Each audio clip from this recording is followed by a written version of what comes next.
So I just watched two films tonight. Both of them were very recent pickups that I got for real cheap, which I always like. And the first one is A Simple Plan on DVD. This was directed by Sam Raimi, surprisingly.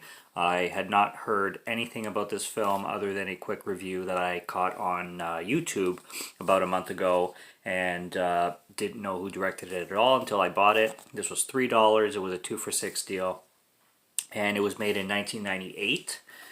And just from the sounds of it, it seemed like a pretty interesting plot. And I always like the quieter plotted movies. Even though I didn't know it was directed by Sam Raimi at all, it felt well.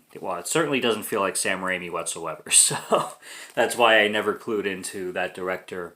Like from the trailer and from the clips that I've seen of it, I would have never thought Sam Raimi would be attached to this. But it's a cool film. I love Billy Bob Thornton. Bill Paxton, sorry. Kind of coincidentally, I've been seeing pop up in pretty much everything that I've been watching lately. I just reviewed Nightcrawler and he's in that, and then I watched this and he's in this, and I rewatched the other day Club Dread, which he is also in.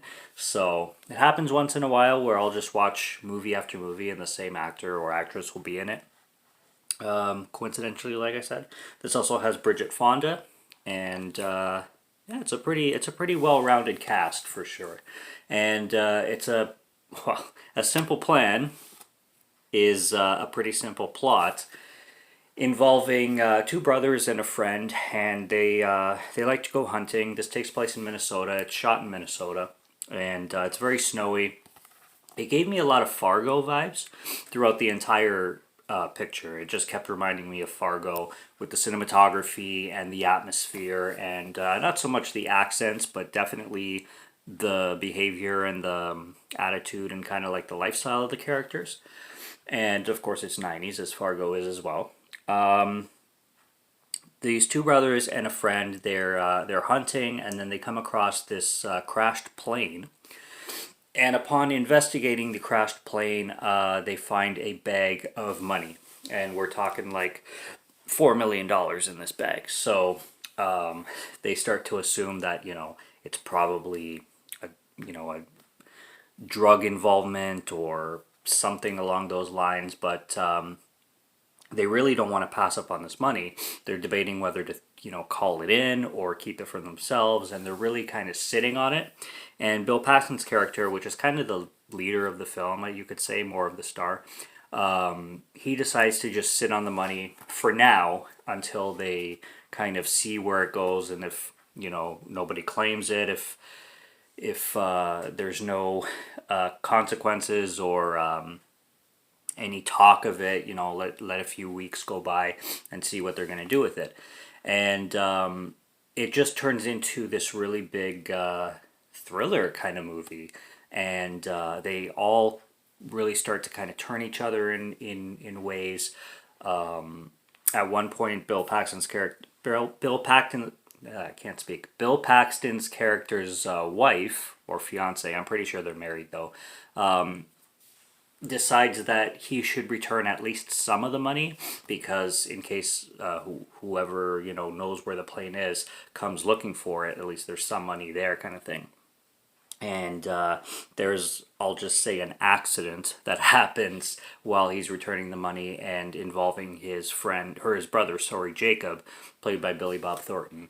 And shit just really starts to escalate as the movie goes on. I don't want to hit too much spoiler territory, but it really, bad situations start to happen a lot, and they kind of,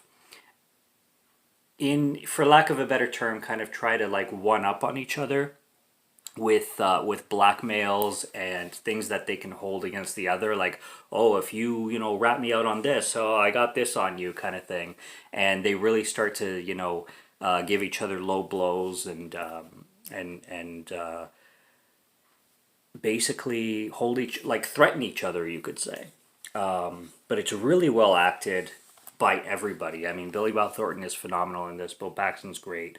Bridget Fonda is really, really good.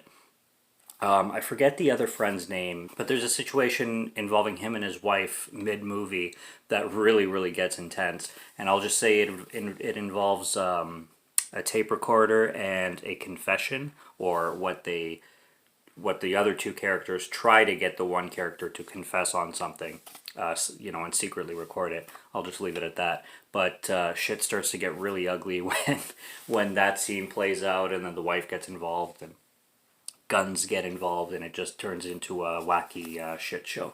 But it's powerhouse acting in this film. I'm really surprised that this doesn't have a Blu-ray release, because this is the only available format that I could find with this film, and it doesn't have any special features in it. So it's kind of a shame, no subtitles or anything like that. But it's a really, really good piece of work from Sam Raimi. Definitely not his over-the-top stuff like he usually does. Like, it's not, it's not horror or anything. This is just a pure low-key thriller kind of film. But one that I would definitely strongly recommend checking out. I had a really good time with it, and I gave it 4.5 out of 5. And I'd probably land at 92 out of 100. Why out of 100? Because I hate decimals. So, yeah. Cast is great. The atmosphere is great. The ending specifically, there's what I would call the climax. Something happens that I certainly did not see coming. And for something to take me that much in surprise, because usually these films, I mean, they're semi-predictable. Most often, one in particular thing that I'll say happens with Jacob, played by Billy Bob Thornton. In the climax of the film, something happens with his character that really shocked me, and I didn't see coming at all whatsoever. So that's all I'm going to say for A Simple Plan. Other than I recommend the hell out of it, and I say go check it out for yourselves, and subscribe to Morgan Film Fan if you like to listen to my voice, or if you like my film reviews, and I'll be back with more. Stay tuned for what's coming, check out what's on the channel already, and until next review, have a good one, take care, and cheers.